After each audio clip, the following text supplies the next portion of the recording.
Здравствуйте! В эфире «Актуальное интервью» в студии Валерия Наумова. 17 февраля в республике в широкий прокат выйдет фильм «Вертолет».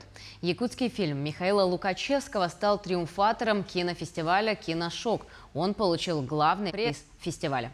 Фильм признан лучшим за режиссерскую и операторскую работу и удостоился диплома прессы за кинематографическое преодоление времени и пространства. С нами на связи оператор картины Семен Аманатов. Семен, здравствуйте. Здравствуйте, всем привет. Скажите, пожалуйста, сразу ли вы согласились снимать картину «Вертолет»? Да, конечно, это, когда Миша предложил это в 2015 году, а Миша у нас в то время был молодой, талантливый автор, с которым было всегда интересно было бы работать, и тем самым я очень даже был рад тому, что поступило такое предложение. А какое впечатление произвел на вас сценарий фильма, когда вы его увидели в первый раз? И как было? Вот Легентей, мы у него дома, он показал первый вариант, и мы были впечатлены настолько, что очень какие-то одолевали нас бурные эмоции. Вот. То есть это было, грубо говоря, это была бомба, короче говоря. Такое ощущение было, по крайней мере, первое. А это были узнаваемые истории именно вот про нас из жизни? Это же история, которая происходит на Крайнем Севере. Как мы все знаем, Якутия у нас это не только центральные районы, а в основном огромные территории. Это северные части нашей республики, о которых мы до сих пор толком ничего не знаем. Как они живут, чем они живут, о чем думают и так далее, и так далее. Их проблемы, быт, их какие-то видения. И как раз-таки вот тогда, в 2015 году, так как Легентей сам из северного района Верхоянского, вот, и он это написал, и для нас, так как мы с Мишей из центральных районов, для нас это было какое-то, как минимум, открытие, потому что, честно говоря, мы не знали. В то время мы не были особо на северах. Это сейчас уже, мы много ездили, видели, как там, чего там, вот. Поэтому, конечно, было удивительно немножко вот именно читать, узнавать о Крайнем Севере, как там живут люди. А возникали ли какие-то разногласия с режиссером в процессе съемок? И не могли бы вы рассказать, как вообще организуется съемочный процесс? Съемочный процесс организуется обычно, то есть читка сценария, потом уже подготовка по департаментам, так называемым. То есть это у художников своя группа, у меня операторская своя группа, режиссерская группа. Все вместе обсуждаем и уже выезжаем на съемки. Организуются съемки, и потом уже так называемый постпродакшн, это монтаж, звук и прочее. Вот. С режиссером и с продюсером, с Легентеем, конечно, у нас, так как это продукт у нас, и сам фильм, как очень долгий путь имел, поэтому, естественно, были и по финалу у нас какие-то, не то чтобы разногласия, но разные мнения. Вот. Потому что лично я хотел, чтобы это был какой-то, например, грубо говоря, хэппи-энд, да, вот. И чтобы давать какую-то надежду вообще.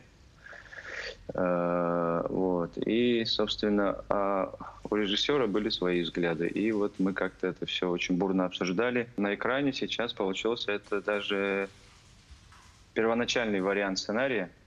Вот как там было, вот так и получилось у нас. Потому что были разговоры у нас,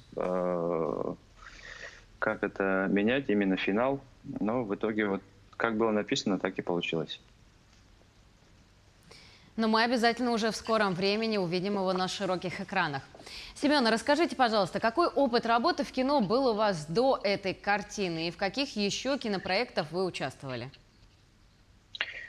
К тому времени Я в 2012 году закончил в ГИК, и у меня уже были работы и до учебы, соответственно, и документальные, и художественные проекты якутские. Вот, поэтому это как раз было время, вот после 2012 года я активно начал снимать. И вообще якутское кино, оно вот как раз-таки в этих годах активно снимали вот ребята с детсад, там Дмитрий Шадрин, Эркен, ну и появлялись, естественно, вот новые какие-то лица, молодые. Сергей Потапов много снимал в то время. Мы с ним тоже много снимали. Ну, то есть у меня был опыт. И я уже ясно себе представлял, как это должно выглядеть, изображение этого фильма. То есть это немножко хмурое, меланхоличное, какое-то такое пластическое изображение должно быть. Я уже это видел. По документальным фильмам я сотрудничал с режиссерами московскими. Вот, там вот тот же Миша Барынин, с которым мы работали «24 снега». Вот, Дмитрий Васюков, очень известный режиссер, «Счастливые люди», который снял. А уже с художественными фильмами, с игровыми режиссерами я, конечно, больше всего работал с якутскими авторами. Вот. Ну, это интересно. У нас очень много режиссеров и сейчас появляется, новых, абсолютно молодых ребят. Вот. И самое хорошее то, что они готовы снимать, то есть без каких-либо ограничений. Ну, такое вот какое-то отношение у нас к этому виду искусства особенное. А какой у вас был самый первый опыт работы над картиной? Что это была за картина? И расскажите нам об этом, пожалуйста. Самый первый, ну, одними из первых работ это были вот как раз-таки с Сергеем Потаповым. Был такой экспериментально-хулиганский фильм «Любовь моя» называлась. Может, кто-то, может, и помнит, потому что он вышел благодаря поддержке кинотеатра «Центральный». Вот. Это был 2002, где-то так, да, третий, ну, где-то такие года. И вот, собственно, у меня и началась какая-то такая работа. Семен, давайте вернемся к картине «Вертолет». Что было для вас самым сложным во время работы над фильмом? Ну, у нас было много локаций. Это мы снимали часть дом, интерьер в Капитоновке, это вот в селе рядом с городом. Но даже там нам приходилось встречаться с какими-то природными явлениями, как весенний паводок. Да? То есть буквально нас там отрезало островом, огромное количество воды. И, естественно, это возникали какие-то трудности. А другое дело, конечно, на севере мы снимали и в Аймеконе, это со стороны Уснеры, очень красивые горы, пейзажи. И в горной местности из-за того, что, чтобы подняться, это одно дело, а с техникой подниматься это очень сложно. И приходилось как-то идти на компромиссы. Вот. И очень сильно мы уставали как раз-таки вот в съемках в горах, как я помню. Группа очень хорошая у нас. Вот как вы видели, наверное, вот что Миша, что Ганя Минкяров, Люба Борисова, как второй режиссер и как сопродюсер. Вот. И ряд ребят, которые нам помогали, ассистенты. Впоследствии почти все стали как-то, нашли свое место, работу и как-то очень основательно продолжили свой творческий путь.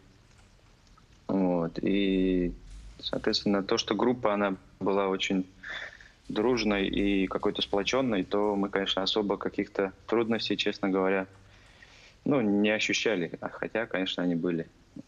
Каждая локация, она имела свои особенности по уровню сложности, можно так сказать. А что помогло, смотивировало или давало возможность силы успешно завершить работу над фильмом?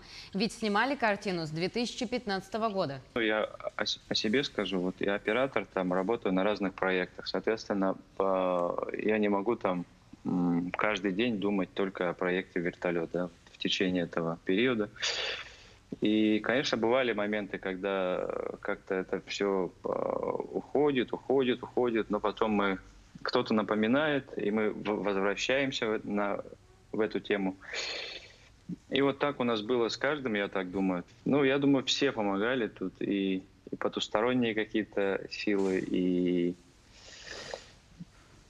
природа, в частности. Ну и, конечно, самое главное, это огромное желание закончить. Конечно, это желание, в первую очередь, режиссера. Собрался с мыслями и нашел какие-то решения по успешному завершению нашего проекта. Какие мысли авторов фильма станут понятны любому зрителю, посмотревшему фильм «Вертолет»? В первую очередь, это, конечно, там тема любви очень сильно идет. Любви молодых, любовь к семье, какие-то семейные ценности обязательно там присутствуют, которые... Ну, в общем, это такое отчасти, можно сказать, и библейских мотивов очень много там можно найти. Я думаю, каждый что-то найдет свое, каждый зритель. Но мы вкладывались в этот фильм как-то вот, ну, с абсолютной какой-то правдой, верой, вот, без каких-то корыстных умыслов там. То есть какое-то такое отношение у нас. Ну, естественно, любой фильм для нас, для авторов, это как отношение к ребенку. Вот. И, естественно, хочется, чтобы зритель это как-то воспринял, ну, быть может, по-своему. Но это очень такое честное кино, как бы это просто не звучало, но это такое честное кино, бескомпромиссное отчасти. Спасибо большое, Семен. Благодарю вас за подключение и за ответы на наши вопросы. Мы с нетерпением ждем премьеры кинокартины «Вертолет» и обязательно сходим посмотреть. Сходите в кино, друзья. Спасибо. Спасибо большое. Ну а я напомню, что сегодня в рамках актуального интервью с нами на связи был оператор фильма «Вертолет» Семен Аманатов. Всего доброго.